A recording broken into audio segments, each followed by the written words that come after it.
आज क्लास 6 का chapter number 8 है खुशहाल गांव और समृद्ध शहर। ठीक। लोहार की दुकान पर प्रभाकर लोहारों को काम करते देख रहा था। एक छोटी सी बेंच पर कुल्हाड़ी और हाशिए जैसे कुछ औजार बेचने के लिए रखे थे। दूसरी ओर भट्टी जल रही थी। औजार बनाने के लिए दो लोग लोहे की एक छड़ को गर्म कर उसे पीट रहे थे। प्रभाकर को ये सब बड़ा मज़ेदार लग रहा था। लोहे के औजार और खेती। देखिए, लोहे का प्रयोग आज की आम बात है। लोहे की चीज़ें हमारी रोज़मर्रा की ज़िंदगी में हिस्सा बन गई है। इस उपमहाद्वीप में लोहे का प्रयोग लगभग 3000 साल पहले हुआ है। 3000 साल पहले शुरू हुआ लोहे का प्रयोग। ठीक। महापाषाण कब्रों में लोहे के औजार और हथियार बड़ी संख्या में मिले। कब? महापाषाण कब्रों में। इसके बारे में तुम अध्याय 4 में पढ़ चुके हो। करीब 250 वर्ष पहले लोहे के औजारों के बढ़ते उपयोग का प्रमाण मिलता है। 250 वर्ष पहले इनमें जंगलों को साफ करने के लिए कुल्हाड़ी और जुताई के लिए हलों के फाल शामिल है। अध्याय 5 में तुमने पढ़ा था कि लोहे के फाल के इस्तेमाल से कृषि उत्पादन बढ़ गई। कृषि उत्पादन बढ़ाने के लिए उठाए गए अन्य कदम। सिंचाई। समृद्ध गांवों को बिना राजाओं तथा उनके राजाओं का बने रहना मुश्किल था।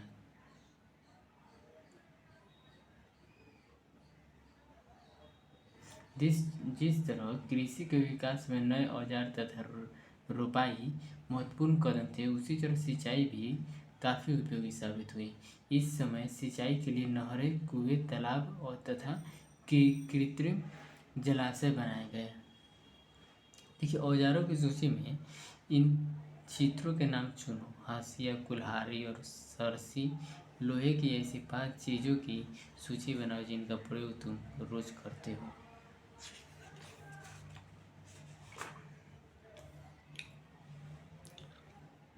गांव में कौन रहते थे?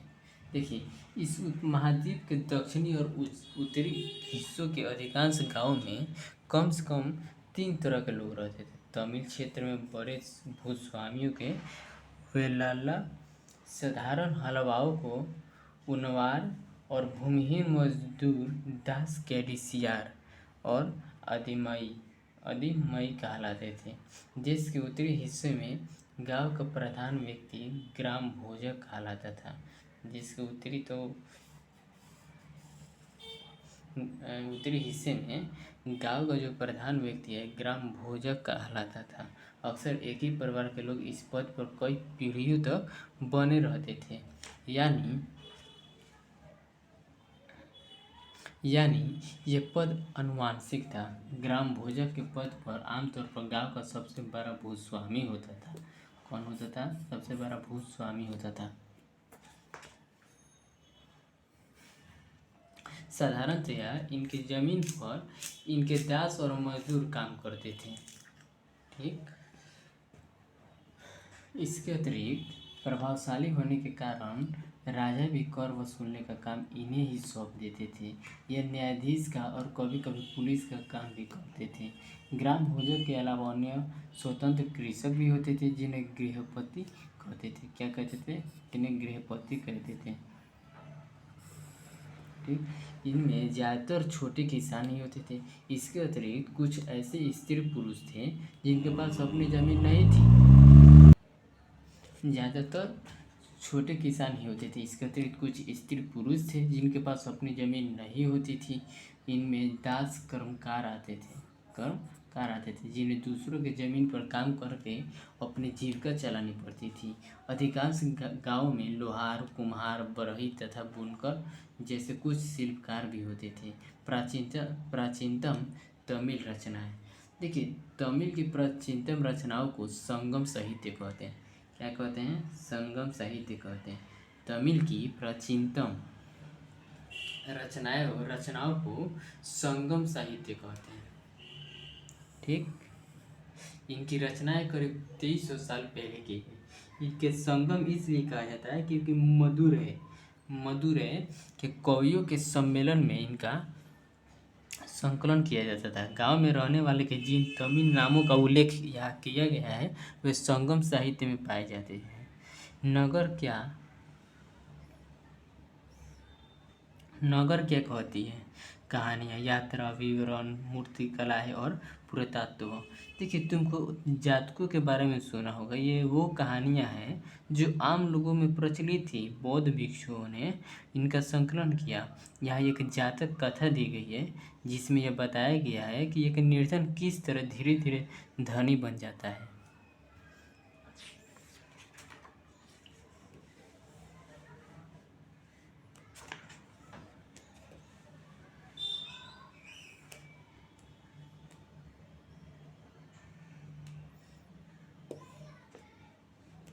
देखिए, एक निर्धन की चतुराई। एक शहर में एक गरीब युवक रहता था। उसके पास एक मरे हुए चूहे के अलावा कुछ नहीं था। ठीक, कुछ नहीं था। उसने उस चूहे को एक सिक्के में एक भोजनालय वाले के बिल्ली के लिए बेच दिया। फिर एक दिन बड़ी जोर की आंधी आई। राजा का बगीचा टूटे, टहनियाँ और पत्तों से भर गया। उनका माली उसे साफ करने की बात से परेशान हो उठा। युवक ने माली से कहा कि अगर लकड़ियाँ और पत्ते उसे मिल जाए तो वो बगीचे की सफाई कर सकता है। माली तुरंत मान गया। युवक ने पास खेल रहे बच्चे को यह कहकर इकट्ठा कर लिया कि प्रत्येक टहनी और पत्ते के बदले में उन्हें एक एक मिठाई मिलेगी। देखते ही देखते उन्होंने बगीचे से एक एक तिनका चुनकर गेट के पास इकट्ठा कर दिया। तभी उधर से राजा का कुम्हार बर्तनों को पकाने के लिए ईंधन की तलाश में गुजरा। उसने पूरे ढेर को खरीद लिया। इस तरह युवक के पास कुछ और पैसे हो गए। अब उस युवक ने एक और योजना बनाई। एक बड़े बर्तन में पानी भरकर वह नगर के द्वार पर गया और वहाँ उसने घास काटने वाले 500 लोगों को पानी पिलाया। खुश होकर उन लोगों ने कहा, तुमने हमारे लिए इतना अच्छा काम किया, बताओ अब हम तुम्हारे लिए क्या कर सकते हैं। उसने कहा, मैं आपको ये बताऊंगा, तब बताऊंगा जब मुझे आपकी सहायता की ज़रूरत होगी। उसके बाद उसने एक व्यापारी से दोस्ती की। एक दिन उस व्यापारी ने बताया, कल एक घोड़े का व्यापारी 500 घोड़ों के साथ शहर में आ रहा है। यह सुनकर उस युवक ने उन घास काटने वालों के पास जाकर कहा, कृपया तुम सब एक एक घास का गट्ठर मुझे दो और अपनी घास तब तक मत बेचो जब तक मेरी ना बिक जाए। उन्होंने उसे घास के 500 गट्ठर दे दिए। जब घोड़े के व्यापारी को कहीं भी घास न मिली तो उसने इस युवक की घास 1000 सिक्के में खरीद ली। देखिए, प्राचीन नगरों के जीवन के बारे में हमें कुछ अन्य स्रोतों से भी पता चल सकता है कि शहरों और गांवों या फिर जंगलों के जीवन में जुड़ी घटनाओं की मूर्तिकार कलात्मक ढंग से उकेरते थे। इन मूर्तियों को ऐसी इमारतों की रेलिंग, खंभों या प्रवेश द्वार पर सजाया जाता था जहां लोग आते थे।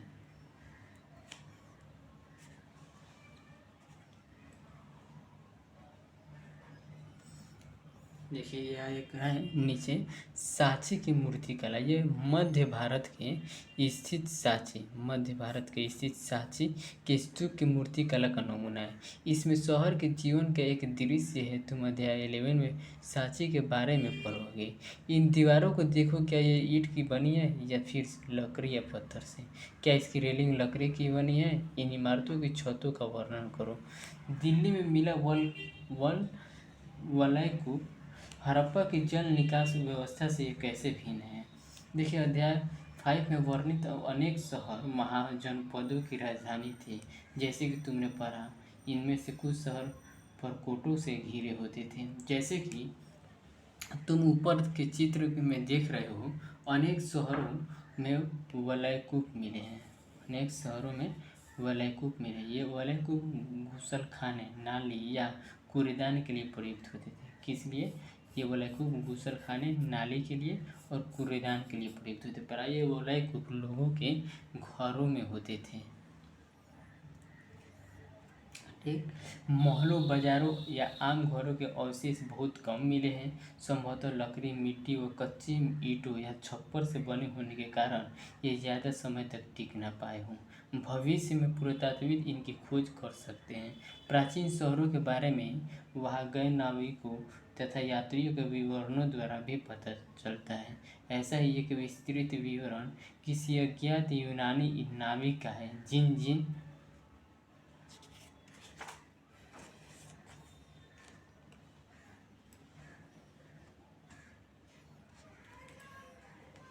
जिन जिन पत्रों पर वह गया उन सभी के बारे में उसने लिखा। मानचित्र 7 पे है, पृष्ठ 105 में भरूच ढूंढो, भरूच। ठीक, जब उसके द्वारा दिए गए वर्णन को पढ़ो। देखिए, बेरीगाजा क्या है? बेरीगाजा भरूच का यूनानी नाम की कहानी।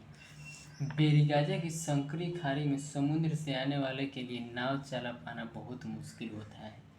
राजा के द्वारा नियुक्त कुशल और अनुभवी स्थानीय मछुआरे ही यह जहाज ला सकते थे।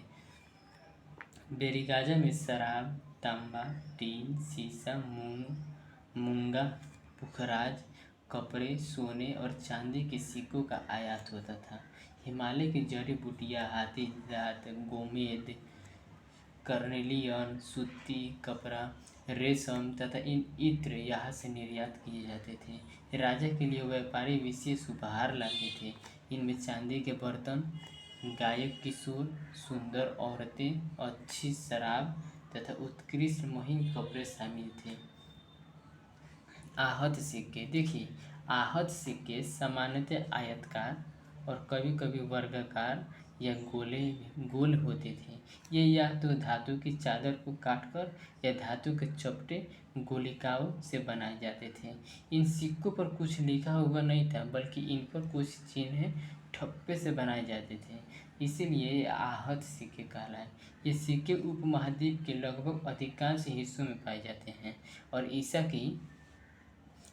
की आरंभिक सदियों तक के प्रचलन में रहे। सिक्के, देखिए, पृष्ठ 52 पर आप दी गई कहानी में तुमने देखा कि किस तरह के सिक्कों के आधार पर संपत्ति का मूल्यांकन किया गया। पुरातात्विद को इस युग का हजारों सिक्के मिले हैं। सबसे पुराने आहत सिक्के थे। सबसे पुराने क्या थे? कौन सिक्के थे? आहत सिक्के थे, जो करीब 500 साल चले। कितना दिन? 500 साल चला। इसका चित्र नीचे दिया गया है, यही है आहत सिक्के। इसका चांदी या तांबे के सिक्कों पर विभिन्न आकृति को आहत कर बनाए जाने के कारण इन्हें आहत सिक्का कहा जाता था। चांदी और तांबे से बनता था ये। विनिमय के अन्य साधन, देखिए, संगम साहित्य की इस छोटी सी कविता को पढ़ो। खेतों के सफ़ेद धान गाड़ियों पर लादे जा रहे हैं। नमक के लिए लंबे लंबे रास्ते चांदनी सी सफ़ेद रेत पर परिवार को समेटे। कोई पीछे छूट न जाए। शहरों से नमक के सौदागरों के युग चले जाने से सिर्फ सन्नाटा रह जाता है। समुद्र के किनारे नमक का बहुत ज़्यादा उत्पादन होता था। देखिए, नगर अनेक गतिविधियों के केंद्र। देखिए, अक्सर नगर कई कारणों से महत्वपूर्ण हो जाते थे। उदाहरण के लिए मथुरा, क्या? मथुरा, ये 2,500 साल से भी ज़्यादा समय से एक महत्वपूर्ण नगर रहा है। 2,500 साल से भी ज़्यादा समय से एक महत्वपूर्ण नगर रहा है, क्योंकि यह यातायात और व्यापार के दो मुख्य रास्तों पर स्थित था। व्यापार और यातायात, इनमें से एक रास्ता उत्तर पश्चिम से पूरब की ओर, उत्तर पश्चिम, ठीक, उत्तर पश्चिम से पूरब की ओर, और दूसरा उत्तर से दक्षिण की ओर जाने वाला था। उत्तर से दक्षिण और उत्तर पश्चिम से पूरब और दूसरा उत्तर से दक्षिण की ओर जाने वाला था। शहर के चारों ओर किलेबंदी थी। इसमें अनेक मंदिर थे। इसमें क्या थे? अनेक मंदिर थे। आसपास के किसान, पशुपालक शहर में रहने वाले के लिए भोजन जुटाते थे। मथुरा बेहतरीन मूर्तियाँ बनाने वाले का केंद्र था। मथुरा क्या था? मूर्ति बनाने वाले का केंद्र था। लगभग 2000 साल पहले मथुरा कुषाणों की दूसरी राजधानी बनी। मथुरा क्या बना? 2000 साल पहले मथुरा कुषाणों की दूसरी राजधानी बनी। इसके बारे में तुम अगले अध्याय में पढ़ोगे। मथुरा एक धार्मिक केंद्र भी रहा है, ठीक। यहाँ बौद्ध विहार और जैन मंदिर है। यह कृष्ण भक्ति का एक महत्वपूर्ण केंद्र था। यह कृष्ण भक्ति का भी था और एक धार्मिक केंद्र भी है।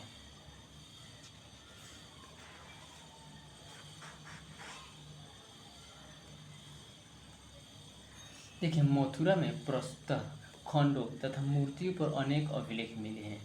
आमतौर पर ये संक्षिप्त अभिलेख हैं जो स्त्रियों तथा महापुरुषों द्वारा मठों या मंदिरों की दिए जाने वाले दान का उल्लेख करते हैं।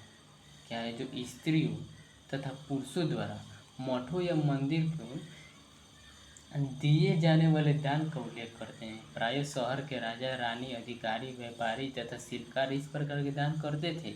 उदाहरण के लिए मथुरा के अभिलेख में सुनारों, लोहारों, बुनकरों, टोकरी बुनने वाला, माला बनाने वाले और इत्र बनाने वाले के उल्लेख मिलते हैं। देखिए, शिल्प तथा शिल्पकार।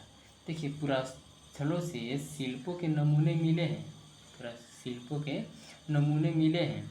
इनमें मिट्टी के बहुत ही पतले और सुंदर बर्तन मिले हैं, जिन्हें उत्तरी काले चमकीले पात्र कहा जाता है। क्या कहा जाता था?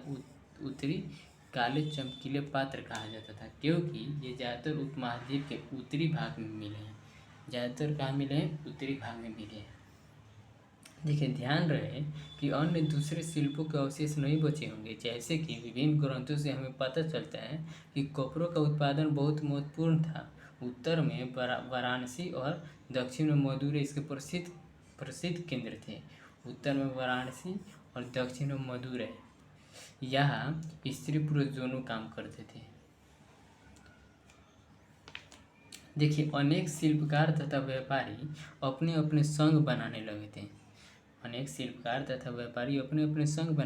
जिन्हें श्रेणी कहते थे।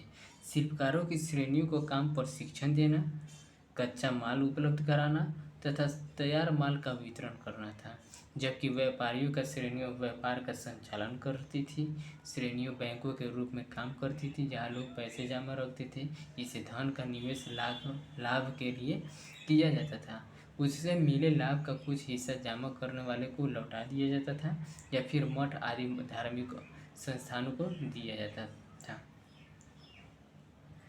NBBW उत्तरी काले चमके पात्र। ये एक कठोर चाक निर्मित धातु की तरह दिखने वाले तथा चमकदार काली सतह वाले पात्र हैं। इसे बनाने के लिए कुम्हार मिट्टी के बर्तनों को भट्टी पर उच्च तापमान पर रखते थे, जिसके परिणाम स्वरूप इन बर्तनों की बाहरी सतह काली हो जाती थी। इन पर एक पतली काली लेप भी लगाई जाती थी, जो इस बर्तन को शीशे जैसी चमक प्रदान करता था। सूत कातने और बुनने के नियम।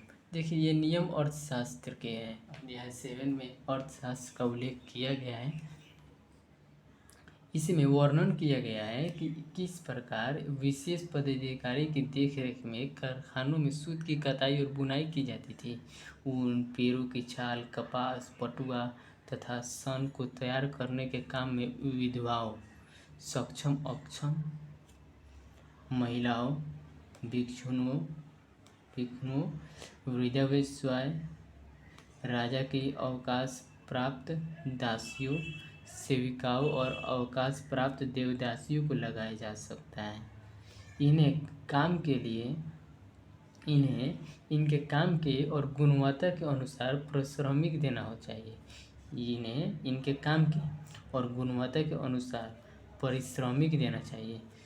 जिन महिलाओं को बाहर निकालने की अनुमति नहीं है, वे अपनी दासियों को भेजकर कच्चे माल को मंगवा सकती है और फिर तैयार माल उन्हें भिजवा सकती है। वे औरतें जो कारखानों तक जा सकती हैं, उन्हें अपना माल कारखाने तक तरके ले जाना पड़ता था, जहाँ उन्हें पारिश्रमिक मिलता था।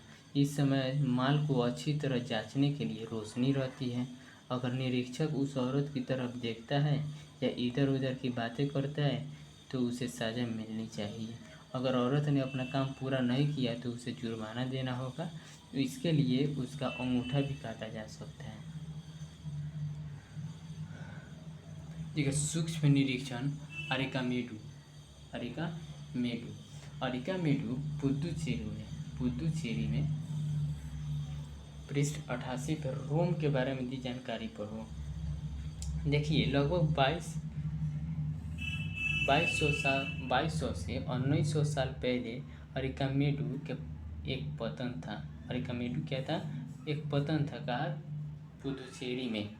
ठीक, यहाँ दूर दूर से आए जहाज़ों से सामान उतारे जाते थे। यहाँ ईंटें से बना एक ढांचा मिला है जो संभवतः गोदाम रहा हो, या भूमध्य सागरीय क्षेत्र के एम्फोरों जैसे पात्र मिले हैं। इनमें शराब या तेल जैसे तरल पदार्थ रखे जा सकते थे। इनमें दोनों तरफ से पकड़ने के लिए हत्थे लगे हैं। साथ ही यहाँ रेटाइन जैसे मुहर लगे लाल चमकदार बर्तन भी मिले हैं। इन्हें इटली रेटाइन जैसे चमकदार बर्तन भी मिले हैं। इन्हें इटली के एक शहर के नाम पर एरेटाइन पात्र के नाम से जाना जाता है। इसे मुहर लगे साँचे पर गीली चिकनी मिट्टी को दबाकर बनाया जाता था।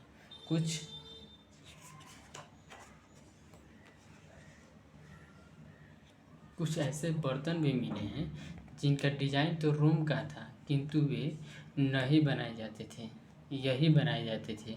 यह रोमन लैंप, शीशे के बर्तन तथा रत्न भी मिले। यहाँ रोमन लैंप, शीशे के बर्तन और रत्न भी मिले हैं। साथ ही छोटे छोटे कुंड मिले हैं जो संभवतः कपड़े के रंगाई के पात्र रहे होंगे।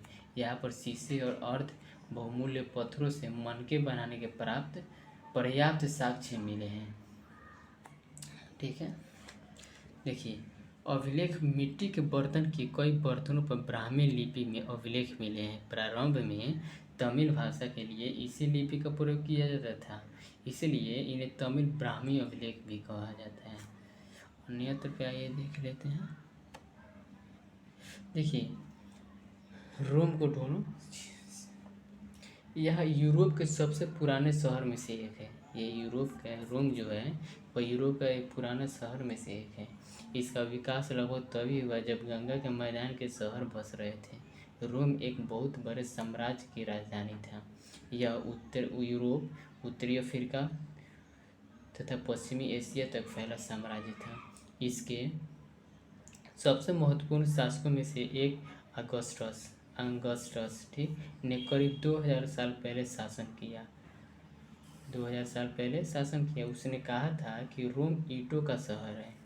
रोम ईंटों का शहर है। कौन कहा था? अगस्टस, ठीक, जिसे मैंने संगमरमर का बनवाया। अगस्टस और उसके बाद के शासकों ने कई मंदिर तथा महल भी बनवाए। अगस्टस ने बड़े बड़े रंगमंडल, एम्फीथिएटर बनवाए। इनमें चारों तरफ दर्शकों के बैठने की सीढ़ीनुमा जगह होती थी। यहाँ लोग विभिन्न प्रकार के कार्यक्रम देख सकते थे।